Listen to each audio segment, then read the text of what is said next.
오늘의 말씀입니다.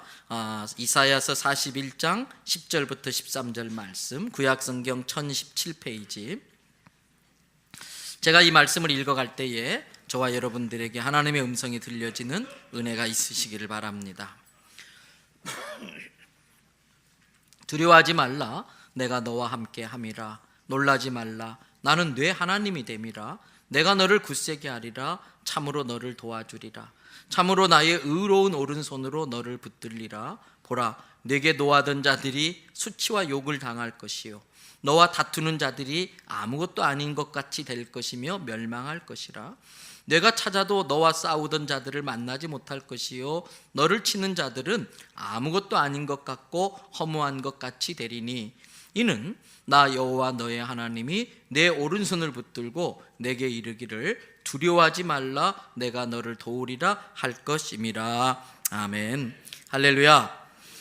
오늘 이 종을 통해서 하나님께서 우리 성도들에게, 우리 교회에게 주시는 메시지는 오늘 본문 말씀, 오늘 설교의 제목입니다. 다 같이 따라 한번 하겠습니다. 두려워하지 말라. 두려워하지 말라. 내 영혼아, 두려워하지 말라. 할렐루야. 목회가 참 어렵습니다. 그런데 정말 목회에서 어려운 것은 하나님의 말씀을 매주마다 이렇게 준비해서 전하는 거예요. 지난 금요 철야 집회 마치고 우리 아이 중에 한 명이 그러더라고요. 아빠, 매주마다 그렇게 새롭게 말씀을 준비하냐고. 그럴 수밖에 없다라고. 그랬더니 정말 힘들 것 같다고 저를 위로해 주더라고요. 그렇습니다. 매주마다 하나님의 말씀을 준비해서 전하는 게 참 힘들어요. 그렇기 때문에 기도합니다. 내 생각, 내 뜻대로 제가 전하고 싶은 걸 전하는 것이 아니고, 하나님, 이번 주간에 이 종을 통해서 하나님께서 우리 교회와 성도들에게 하시고 싶은 말씀이 무엇인지 좀 알려주십시오. 여러분, 그 말씀을 받는 게 참 그 과정이 쉽지를 않아요. 이번 주간도 마찬가지입니다. 하나님, 이번 주일에 우리 성도들에게 무슨 말씀을 해주시길 원하시는지 저에게 말씀해 주시기 바랍니다. 그렇게 기도할 때에 제게 성령의 감동으로 주신 말씀이 오늘 본문 말씀입니다. 여러분, 오늘 이 본문 말씀을 하나님이 내게 들려주시는 하나님의 음성으로 들으시기를 바랍니다. 그렇다면 하나님께서 우리에게 왜 이 말씀을 주시는 걸까? 오늘 주신 말씀의 주제는 뭡니까? 설교 제목 그대로 뭐하지 말라? 두려워하지 말라. 그렇다면 이 말씀을 해주신 이유가 있을 거예요. 하나님께서 우리 안에 우리를 행복하지 못하게 만들고, 주저하여 앞으로 나아가지 못하게 만들고, 포기하게 만드는 두려움이 있다는 것을 아셨기 때문이에요. 그렇습니다.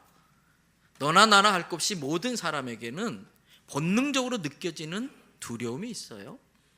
저는 오늘 말씀을 준비하면서 나름대로 우리가 살아가면서 느끼는 두려움들이 어떤 것들이 있을까 그냥 쭉 정리를 해봤어요. 예를 들면은 질병에 대한 두려움이 있지요. 아프지 않고 평생 건강하게 살 수 있을까? 질병에 대한 두려움이 있어요. 두 번째는 이 일을 내가 계속 할 수 있을까? 가게 문을 닫게 되면 어떡하지? 회사에서 이제 그만두게 되면 어떡하지? 실직에 대한 두려움이 있어요. 그리고 다른 사람들이 나를 어떻게 생각할까? 다른 사람들이 나를 뭐라고 말할까? 다른 사람에 대한 두려움도 있습니다. 어떤 일을 시작할 때마다 내가 이걸 잘 해낼 수 있을까? 새로운 일에 대한 두려움도 있고요. 그리고 계속해서 이 정도라도 내가 보장받을 수 있을까? 보장을 받지 못할 것에 대한 두려움이 있고, 또 실패에 대한 두려움이 있습니다. 또 나만 선택받지 못하면 어떡하나? 선택받지 못할 것에 대한 두려움이 있고요. 그리고 버림받을 것 같은 두려움, 갑작스럽게 예기치 않은 일이 발생하면 어떡하나? 새로운 변화에 대한 두려움, 또 날마다 어떤 사고, 교통사고라든지 이런저런 사건, 사고에 대한 두려움. 아마 요즘은 사우나가 아마 잘 안 될 것 같아요, 당분간. 갈 때마다 그 화재에 대한 두려움이 있기 때문에,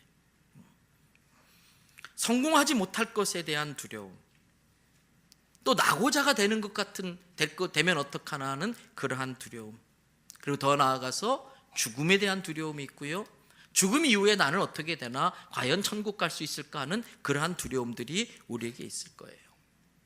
하루에도 12번도 더 이러한 두려움들이 우리의 마음을 쥐었다 놨다 그렇게 합니다. 이 두려움이 지나치게 되면 우리는 공포에 사로잡히게 되고요, 공포에 사로잡히면 잘 하던 것도 더 잘 못하게 되는 게 우리들의 현실이에요. 그러므로 우리는 아침에 눈을 뜰 때마다 결심을 해야 됩니다. 어떤 결심입니까? 오늘 하루를 두려움에 사로잡혀서 불안해하며 염려하며 근심하며 눈치 보며 살 것인가, 아니면 믿음으로 모든 걸 하나님께 맡겨버리고 담대함으로 이 하루를 시작할 것인가. 여러분, 그것은 내가 결정하는 거예요. 내가 결정하는 거예요. 온갖 두려움이 우리 안에 밀물처럼 밀려들지만 그 두려움을 믿음으로 이겨내는 것이 날마다, 매 순간마다, 매일 아침마다 우리가 해야 할 일입니다. 이것은 마치 자동차의 기어와도 똑같습니다. 우리가 자동차를 운전할 때는 누구나 처음 상태는 똑같아요. 파킹에 놓여져 있어요. 처음 상태는 다 똑같은 상태로 놓여져 있어요. 그 P는 출발 준비 상태라고 할 수 있습니다. 그때 운전자가 기어를 D에다가 집어넣으면 드라이브, 차가 앞으로 쫙 나가요. B에서 운전자가 R, 리버스로 집어넣으면 자동차가 D로 가요. 우리의 인생도 마찬가지입니다. 매일 아침마다 부자나 가난한 사람이나 높은 자리에 있는 사람이나 낮은 자리에 있는 사람이나 출발 상태는 똑같습니다. 그런데 그 아침에 내가 내 인생의 기여를 어디에 놓느냐에 따라서 내 인생이 달라져요. 내 인생의 기여를 믿음에 놓으면 앞으로 갑니다. 내 인생의 기여를 불신에 놓으면 내 인생은 뒤로 가는 거예요. 그러므로 우리는 매일 아침마다, 그리고 무엇을 결정할 때마다 내 인생의 기여를 믿음에 놓을 것인가 불신에 놓을 것인가 결정해야 됩니다. 신앙은 내 인생의 기여를 믿음에 놓는 거예요. 믿음으로 모든 장애를 극복하며 앞으로 나아가는 겁니다. 우리가 진짜 천지를 주관하신 하나님을 믿는 믿음의 사람이라면 우리는 수시로 우리 안에 찾아오는 그 두려움을 대하는 태도가 달라져야 돼요. 이사야서 61장 1절부터 3절은 예수님에 관한 예언의 말씀이에요. 예수님이 오셔서 무슨 일을 하시려고 이 세상에 오셨는가에 대한 예언의 말씀이에요. 한번 읽어보십시다. 다 같이 읽겠습니다. 주 여호와의 영이 내게 내리셨으니 이는 여호와께서 내게 기름을 부으사 가난한 자에게 아름다운 소식을 전하게 하려 하심이라. 나를 보내사 마음이 상한 자를 고치며 포로된 자에게 자유를, 갇힌 자에게 노임을 선포하며 여호와의 은혜의 해와 우리 하나님의 보복의 날을 선포하여 모든 슬픈 자를 위로하되 무릇 시온에서 슬퍼하는 자에게 화관을 주어 그 죄를 대신하며 기쁨의 기름으로 그 슬픔을 대신하며 찬송의 옷으로 그 근심을 대신하시고 그들이 의의 나무 곧 여호와께서 심으신 그 영광을 나타낼 자라 일컬음을 받게 하려 하심이라. 1절 다시 한번 보여주세요. 여호와께서 예수님에게 주의 영 성령을 부어주셨어요. 뭐 하라고? 가난한 자에게 아름다운 소식, 굿뉴스, 복음을 전하라고. 여기서 가난한 자는 뭘까요? 믿음이 없어서, 믿음이 가난해서 두려움에 사로잡혀 있는 자에게 굿뉴스를 전하라고 나를 보냈다. 그래서 마음이 상한 자, 포로된 자, 갇힌 자, 우리가 바로 마음이 상한 자고, 믿음이 없어서 두려움에 마음이 상한 자고, 두려움에 포로된 자고, 두려움에 갇힌 자들인데, 이러한 우리를 고치고 자유케 하고 노임을 선포하라고. 2절에 여호와의 은혜의 해가 임하면 하나님의 보복의 날이 선포되면 모든 원수 마귀에게 보복하시는 그 은혜의 날이 와서 모든 슬픈 자를 위로하되 그 머리에 죄를 털어내시고 화환을 얹어주시고 기쁨의 기름으로 부으셔서 슬픔을 물리쳐 주시고 근심의 옷을 벗기시고 찬양의 옷을 입히시는데, 그렇게 하는 이유가 3절 뒤에 나와 있어요. 여호와의 영광을 나타내라고 의의 나무를 심으려고 오신 분이시다. 우리로 하여금 예수 그리스도로 말미암아 노임받고 자유케 되어져서 어떤 상황 속에서도 두려워하지 않고 살아계신 하나님을 찬양하고 드러내는 의의 나무로 세워지라고 보내셨다는 거예요. 여러분, 요즘 세상은 두려움을 극대화시키는 경쟁을 벌이는 것 같아요. TV를 켜면 잠시 후 2부에서는 지하철 미세먼지에 대한 충격적인 진실을 낱낱이 파헤쳐 보도록 하겠습니다. 잠시 뒤 1분 뒤에는 우리가 아무렇지 않게 사 먹고 있는 그 생수에 어떤 엄청난 일들이 일어나고 있는지 자세히 밝혀보도록 하겠습니다. 이어서 우리 아이들이 먹는 과자가 아이들의 인체에 얼마나 해로운가를 전문가를 모시고 상세히 알아보도록 하겠습니다. 언제부턴가 우리는 이런 표현에 익숙해져 있어요. 마치 겁주기 경쟁을 하는 것 같아요.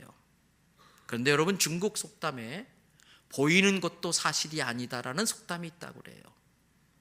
오늘날 우리가 많은 뉴스들, 그 뒤에는 알지 못하는 많은 의도와 비하인드 스토리들이 숨겨져 있어요.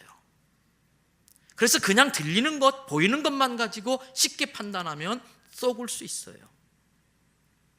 다르게 표현하면 우리가 정신을 바짝 차리고 내 귀에 들려지는 모든 것, 내 눈으로 보이는 모든 것들을 믿음으로 재해석하지 않으면,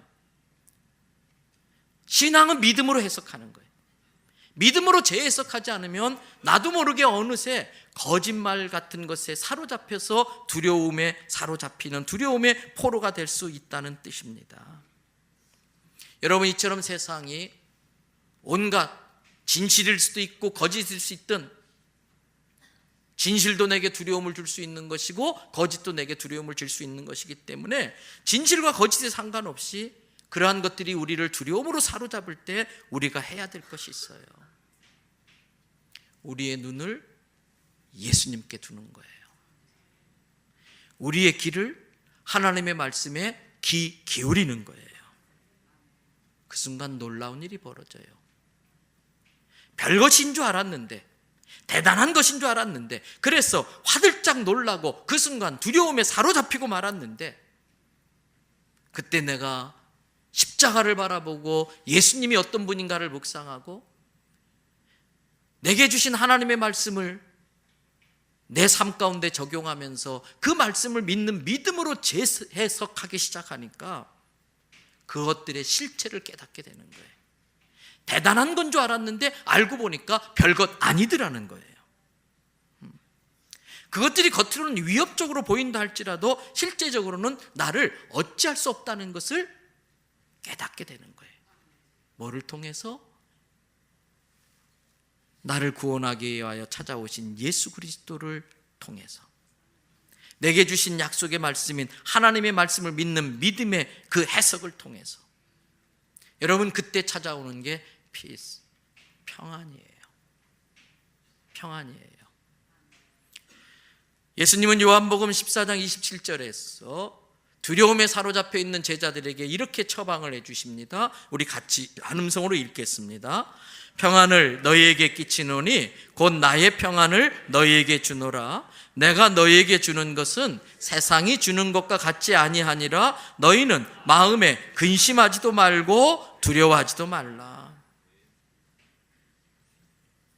내 말을 믿고 또 나 보내신 이를 믿어서 그 세상 것에 휘둘리지 말고, 내가 너희에게 평안을 크레딧 해줄 테니까, 보장해 줄 테니까 근심하거나 두려워하지 말아라. 이게 예수님께서 제자들에게 내려주신 처방이에요. 하나님은 그와 동일하게 오늘 이 시간에 이 종을 통해서 저와 여러분에게도 오늘 본문 말씀을 처방전으로 주시는 줄로 믿습니다. 여러분 다 읽진 않았습니다만 앞에 8절부터 10절까지 한 음성으로 한번 읽어보겠습니다. 다 같이 읽겠습니다.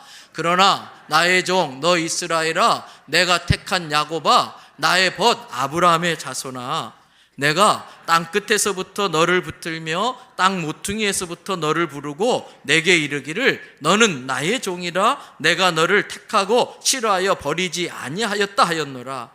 두려워하지 말라, 내가 너와 함께함이라.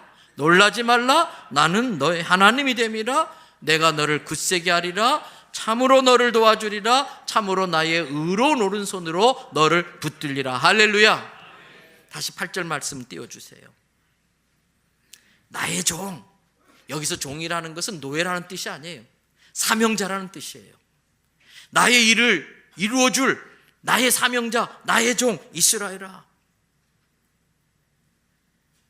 너를 통해서 내 뜻을 이루기 위하여 내가 너를 특별히 택했다. 나의 택한 야곱아, 나의 벗 아브라함의 자손아. 하나님이 아브라함을 벗으로 불렀어요. 지난주 중에 어떤 선교사님 자녀, 제 친구 자녀가 부산에 놀러 왔어요. 그래서 제가 용돈도 주고 또 부산 구경도 시켜주고 시내 나가서 또 맛있는 피자도 사주고 그렇게 해줬어요.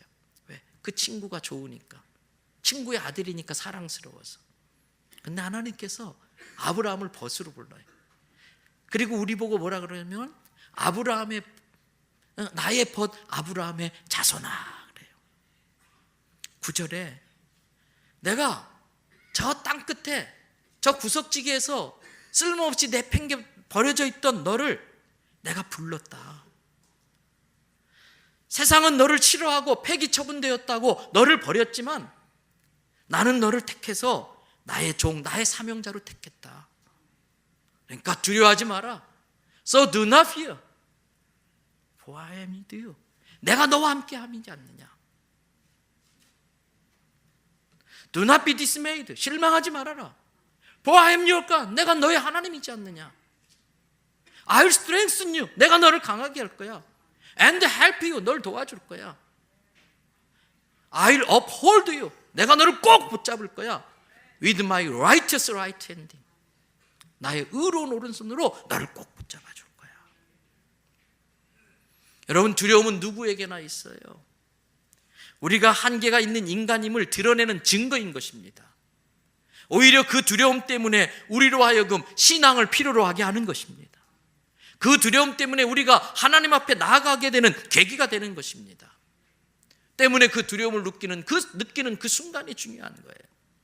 그 순간이 바로 나보다도 전능하시고 나보다도 전지하신 하나님 앞에 나아갈 수 있는 찬스가 되는 것입니다. 구약성경 욥기서의 마지막은 하나님과 욥 사이의 대화가 나옵니다. 그 욥기서 29장부터 38장부터 41장에 그 대화가 나오는데, 그걸 정리하면 결국 그거예요. 하나님께서 욥에게 물어보는 겁니다. 욥아, 이 지구가 어떻게 만들어졌고 이 지구가 어떻게 유지되고 운행되어져 가는지 Do you know? 너 그거 알아? 욥아, 이런 일이 어떻게 일어날 수 있는지, 어떻게 파도가 치고 어떻게 번개가 치고, 너 번개 칠 줄 알아? Can you? 이 두 가지 하나님의 질문에 욥기서 거의 40여 장 가까운 그 분량에 세 친구와 치열하게 논쟁을 하면서 나는 잘못한 거 없어 그러면서 자기 대변을 했던 그 욥이 납작 낮아져요. 그리고 하나님 앞에 하는 이야기가, 하나님, 저 그거 몰라요. I don't know. 그런데 제가 잘난 척했네요. 죄송해요. 하나님, 저 그거 할 수 없어요. I can't do it. 근데 제가 까불었네요. 죄송해요. 사랑하는 대원 성결교회 성도 여러분, 저나 여러분이나 우리는 모두 다 자신의 미래도 모르고 우리 아이들의 미래도 몰라요. 게다가 어떻게 해야 할 줄도 모르고 어떻게 해줘야 줄 줄도 몰라요. 할 수 있는 게 아무것도 없습니다. 아는 게 없습니다. 이것이 우리의 현실이고 이것이 우리의 한계입니다. 그런데 내가 할 수 있는 것이 아무것도 없다고 느끼는 바로 그 순간 대부분의 사람들은 그 기여를 불신해 놓고 그래서 두려움에 사로잡혀요. 좌절하고 절망합니다. 포기합니다. 그런데 아십니까? 그 순간이야말로 우리가 제대로 하나님을 만날 수 있는 기회라는 것입니다. 그 순간이야말로 나의 무지함과 나의 무능함을 깨닫는 그 순간이야말로 우리가 하나님 앞에 무릎을 꿇을 수 있는 찬스라는 것입니다. 그러므로 우리는 수시로 두려움이 찾아올 때마다 우리의 대제사장 되시고 우리의 중보자가 되시는 예수님의 이름을 의지하여 하나님 앞에 나아가 고백해야 돼요. 그렇습니다. 하나님, 저는 할 수 없습니다. 그렇습니다. 하나님, 저는 그거 모릅니다. 제게 방법이 없습니다. 그래서 제가 지금 하나님께 나오지 않았습니까? 그래서 제가 지금 하나님께 은혜와 긍휼을 구하고 있지 않습니까? 하나님, 저를 불쌍히 여겨주세요. 저를 도와주세요. 저는 대책 없는 어린 양 같은 존재입니다. 작년에 우리 교단 홍성교회 담임 목사님에서 이제는 서산교회 담임 목사로 옮겨가신 김영배 목사님이란 분이 계세요. 저는 아주 절친이라서 어려운 일이 있을 때마다 늘 서로 전화하고 기도 부탁하고 종종 만나서 함께 기도하는 그런 분이에요. 근데 그분이 저를 만날 때마다 늘 그런 이야기를 해요. 목사님, 하나님은 저를 도대체 뭘 믿고서 저한테 이런 큰 교회를 맡겨주셨는지 모르겠어요. 이 큰 교회를 목회하려고 하니까 얼마나 힘든지 모르겠어요. 목사님 기도해 주세요. 그러면서 자기는 늘 그런 기도를 한대요. 토요일마다 본당에 올라와서 의자들 하나하나 손을 짚어가며 기도하면서 하나님 앞에 늘 그런 기도를 한대요. 하나님, 저를 좀 불쌍히 여겨주세요. 하나님, 저를 좀 도와주세요. 하나님, 감사합니다. 늘 그렇게 기도한다는 거예요. 실제로 그 친구를 보면 계단에 올라갈 때도 그냥 계속 중얼중얼거려요. 하나님 감사해요. 길을 가다가도 하나님, 저 좀 불쌍히 여겨주세요. 제가 그 친구 차를 타면 운전하면서도 하나님, 저 좀 도와주세요. 늘 그렇게 읊조리는 걸 볼 수 있어요. 저는 이 시간에 저와 여러분들도 이러한 고백이 있기를 주님의 이름으로 축복합니다. 그때 하나님께서 우리에게 들려주시는 음성이 바로 그거잖아요. 우리가 너무나 잘 알고 우리가 익숙한, 두려워하지 마. 내가 너와 함께 하고 있잖아. 왜 놀래? 놀라지 마. 내가 너의 하나님이야. 내가 너를 굳세게 해줄게. 내가 도와줄 거야. 내가 너를 나의 전능한 오른손으로 꽉 붙잡고 있을 거야.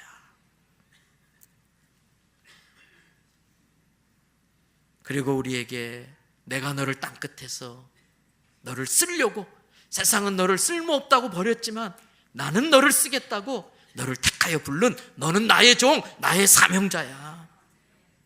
왜 우리가 좌절하고 절망합니까? 나를 통해 이루실 하나님의 뜻이 있다는 걸 잊어버리는 순간 우리는 절망하는 거예요. 나를 통해서 이루시길 원하는 하나님의 계획이 있다는 걸 모르기 때문에, 사명자를 책임져 주시는 하나님에 대한 믿음이 없기 때문에 우리는 절망하는 거예요. 아닙니다. 이 세상에는 사명 없이 태어난 사람은 한 사람도 없어요.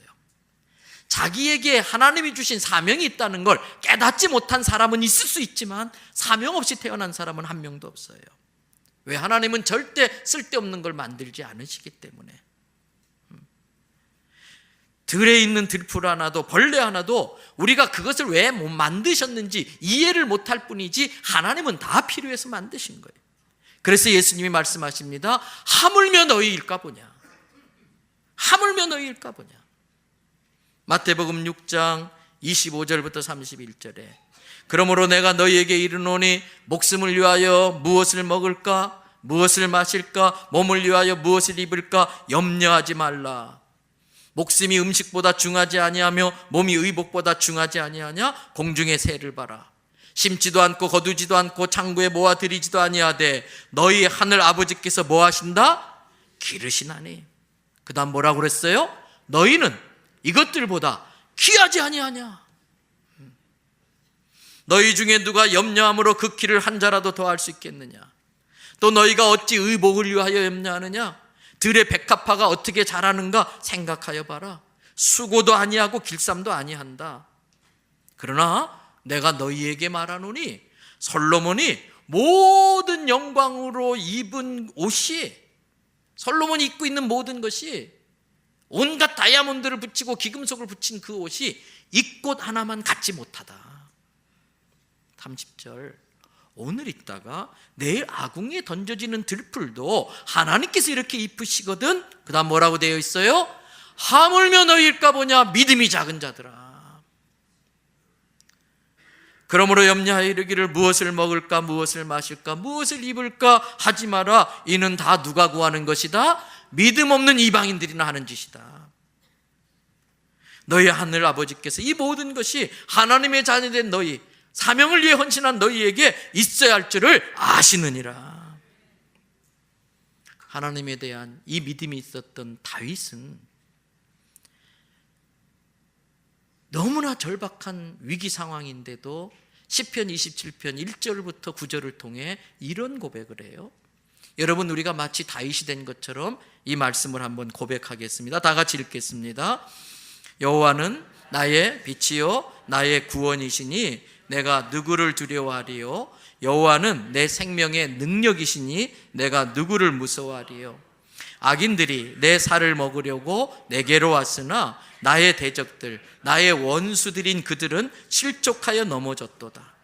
군대가 나를 대적하여 진칠지라도 내 마음이 두렵지 아니하며 전쟁이 일어나 나를 치려할지라도 나는 여전히 태어나리로다. 내가 여호와께 바라는 한 가지 일, 그것을 구하리니 곧 내가 내 평생에 여호와의 집에 살면서 여호와의 아름다움을 바라보며 그의 성전에서 사모하는 그것이라. 여호와께서 환난 날에 나를 그의 초막 속에 비밀히 지키시고 그의 장막 은밀한 곳에 나를 숨기시며 높은 바위 위에 두시리라. 이제 내 머리가 나를 둘러싼 내 원수 위에 들리리니 내가 그의 장막에서 즐거운 제사를 드리겠고 노래하며 여호와를 찬송하리로다. 너희는 여호와여 내가 또한 나를 긍휼히 여기사 응답하소서. 너희는 내 얼굴을 찾으라 하실 때에 내가 마음으로 주께 말하되 여호와여 내가 주의 얼굴을 찾으리라 하였나이다. 주의 얼굴을 내게서 숨기지 마시고 주의 종을 노하여 버리지 마소서. 주는 나의 도움이 되셨나이다. 나의 구원의 하나님이시여 나를 버리지 마시고 떠나지 마소서. 다윗이 원수들에게 포로돼가지고 다 둘러싸여서 빠져나가지 못하는 절박한 위기 상황에 처한 거예요. 근데 하나님께서 그 둘러싼 원수들 가운데서 자기 머리를 위로 쑥 올라오게 하시는, 그리고 높은 곳에 두셔서 주의 장막으로 덮으시면서 그 어떤 것도 자기를 해하지 못하게 하더라는 거예요.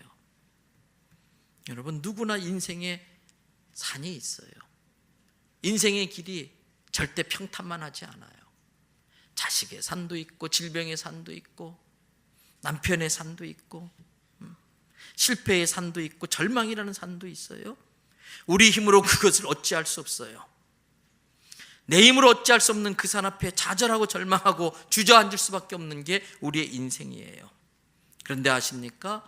하나님은 그러한 우리의 모습을 나보다도 더 잘 알고 계세요. 그렇기 때문에 하나님이 우리를 보고 뭐라고 그랬느냐? 우리의 실상을 너무나 실감나게 깨닫도록 이사야 41장 14절을 보세요. 거기에 뭐라고 그랬어요? 우리를 보고 뭐라고 그랬어요? 버러지 같은 너 야곱아. 옛날 성경엔 지렁이 같은 야곱아 그랬어요. 여러분, 지렁이가 얼마나 무능합니까? 애들이 막대기를 가지고 지렁이를 괴롭히는데 뒷다리는 죽으라고 도망가는데 잡았다 주름 잡았다 잡았다 폈다 꼼지락꼼지락 기어가는데 머리도 하나 딱 크게 못 봐. 막대기가 쭉 끄면 두 토막으로 탁 나버려. 그거 가지고 들으면 꼼짝 못하고 그냥 꼼지락꼼지락 들려. 그 햇빛이면 바짝 말라 죽어 있어요. 우리가 마치 그렇다는 거예요. 빠르지도 않습니다. 공격할 무기도 없습니다. 독도 뿜어낼 수 없습니다. 조금만 난관에 부딪혀도 버둥버둥 그럴 뿐 꼼짝 못하는 게 지렁인데, 우리가 바로 그런 존재라는 거예요. 그걸 하나님이 다 아신다는 거예요. 그래서 내가 너를 도와주는 거야.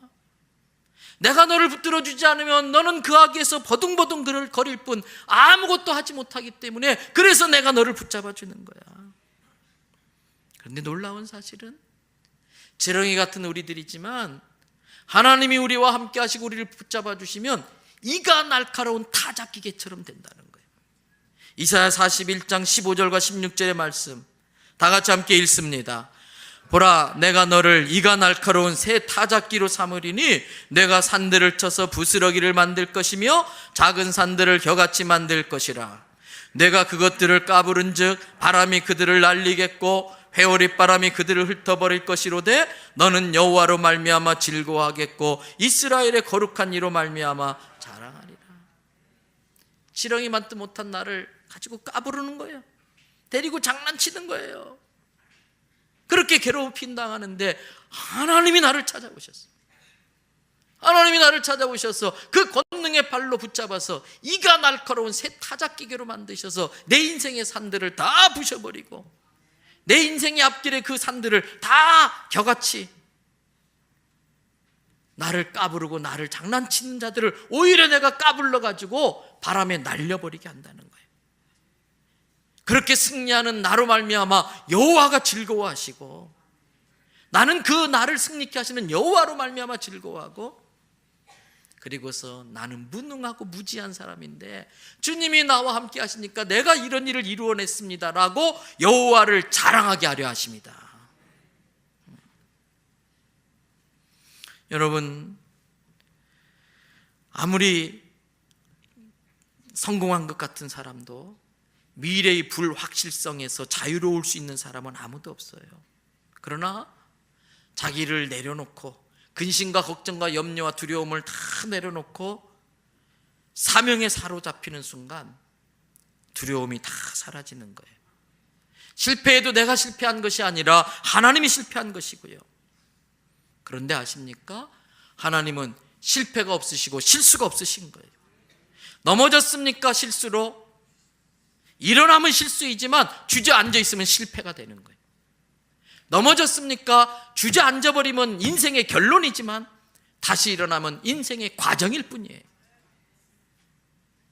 실패를 통하지 아니하면 배울 수 없는 것을 가르치기 위하여 실패를 과정으로 줄 수밖에 없었고 교과목으로 줄 수밖에 없었고, 그 실패를 통해서 배워야 될 것을 배우고 이뤘으면 그거는 과정이고 결론이 아닌 거예요. 아직 끝나지 않았어요. 끝까지 가봐야 알아요. 누가 진정한 승리자인가. 이 믿음으로 살 때에 우리 인생의 결론은 뭘까요? 오늘 본문 이사야 41장 18절에서 19절의 말씀. 내가 헐벗은 산 같은 너의 인생에 강을 낼 거야.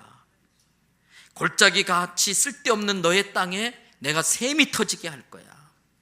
광야같이 아무것도 잘하지 못하는 그 광야 같은 너의 인생에 연못이 생겨나게 할 것이고, 말라 삐뚤어진 메마른 땅 같은 너의 인생에 샘 근원이 터지게 하겠다. 그래서 광야 같은 너의 인생에 그 비싼 백양목과 시띠나무와 화석류와 돌감람나무가 심고 자라나게 할 것이고, 사막 같은 황무지 같은 너의 인생에 그 비싼 잣나무와 소나무와 황양목을 함께 두리라. 일어날 수 없는 일이 일어나게 만드시고 불가능한 일이 가능하게 하신다는 거예요. 저는 여러분의 인생 가운데 하나님이 심어놓으신 백양목이 생겨나기를 바랍니다. 잣나무가 자라나게 되기를 바랍니다. 헐벗은 내 인생 가운데 주님이 보장해 주시는 축복인 것입니다. 말씀 마칩니다. 여러분, 오늘의 양식이라는 조그만 책자에 이런 글귀가 있더라고요. 제한 속도를 지키며 운전하면 굉장한 자유를 느낄 수 있습니다. 우리가 제한 속도를 무시하고 운전하니까 카메라 눈치를 보고 불안하고 조마조마하는 거지, 제한 속도 지키며 운전하면 두려울 게 없다는 거예요. 하나님의 말씀이 때로는 우리에게 제한처럼 느껴지지만 그거는 내 인생의 사고를 막기 위함이고, 그것은 나를 지키기 위한 제한 속도예요. 하나님의 말씀이라는 제한 속도를 느끼면 그 안에서 진정한 안전과 자유를 누릴 수 있는 거예요. 2월달 시작합니다. 어떤 일이 있을지 모르지만 그때마다 하나님의 말씀을 믿는 믿음으로 내 인생을 재해석하십시오. 믿음으로 반응하십시오. 두려움에 사로잡히지 마시고, 그래서 하나님의 말씀의 능력에 보호받는 저와 여러분 되시기를 주님의 이름으로 축복합니다. 같이 기도하시겠습니다.